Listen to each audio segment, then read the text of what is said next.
There is barely enough light to see as we head towards Samia's tent in one of Idlib's sprawling camps. A couple nights ago, temperatures dropped well below zero, and the family didn't have enough to burn.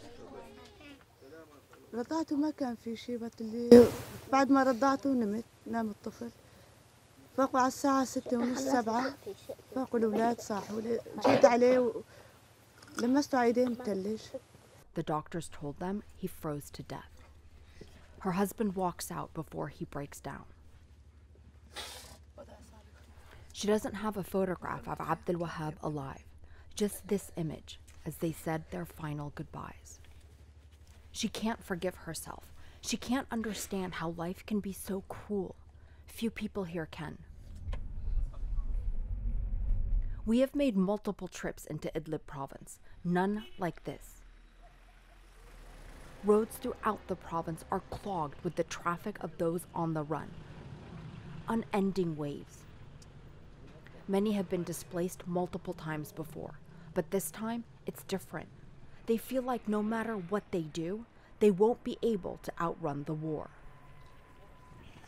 These children walked for 7 hours in the middle of the night to get away from the bombing near their village, but it's not far enough. They want to leave from here, but they need to try to figure out transport or something, because if they try to go walk, it would just be impossible. Down the road, Dima and Batule clutch their stuffed animals for the last time. For theirs is a world where toys are not considered essential. Survival is. They don't cry or complain as they are loaded into the truck. There is a sense of finality, claustrophobia, compounded by the collective misery of those trapped here, with the regime rapidly closing in and emptying out entire areas. One village settled down among these 3rd century ruins 2 weeks ago. A little boy shows us a picture in his father's phone of the bombing overnight. This is Muhannad, and he's 10, and he said that he was very scared the last night because this entire area, the hillsides all around it, were being bombed. They almost took off walking in the dark. أفضل الموت على إنه ما أقدر أحميهم. يعني إذا ما خلي قدر ما دام فيني عرق ينبض. هي خيمتي تفضلي. He used to be the village's elementary school director. His tent is considered a palace by this wretched existence's standards. 2 of his kids have fallen over into the stove. Oh, and her face was burnt. His children are too young to know anything but war and hardship. قلت لك بس إنه يعصب شوية ترامب. يدز له كم صاروخ توماهوك باتجاه بشار وأذنابه.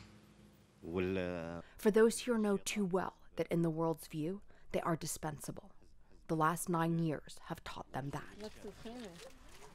Ubaid's tent is perched on a hilltop, away from the countless other makeshift camps. الحملة هاي كمان من وقت ريف المعرة الشرقي من 3 شهور بلشت.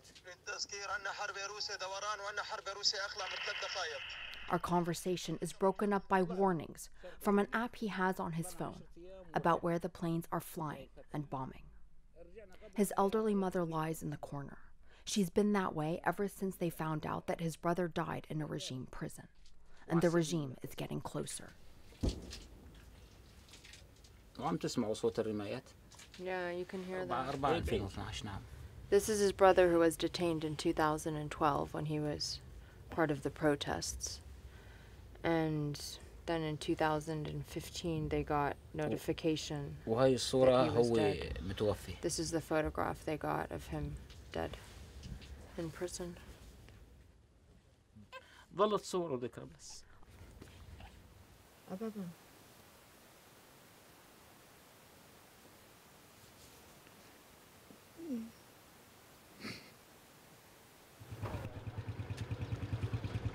Nothing in this forsaken place is guaranteed.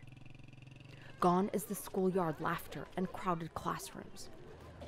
They have been converted into shelters and smoke-filled living spaces. But even as new families arrive, some of those here are getting ready to flee again. Saifuddin, who we met at the camp in the ruins, sends me a distressing voice message. He's saying that the bombing was all around them overnight and that the aircraft were flying over the camps. When we arrive, the sounds of the violence closing in echo through the hills. Seyfeddin's children are playing in the mud, seemingly oblivious to the encroaching danger, or just used to it. في مجال ليش من الطريق They've called for a truck, but they're being told 50 that كيلومتر 50 كيلومتر زحمة there's شديدة no جدا. one who can come here that بده نهار quickly لحتى because يوصل it's عنا. the roads are so crowded and clogged up with other people fleeing. Those who manage to get transport are packing up. They still cling to a hope that someone, something will save them, that the world will realize it can no longer turn away, that they won't be abandoned to desperately search for a lifeline that doesn't exist. Arwa Damon, CNN, Idlib province, Syria.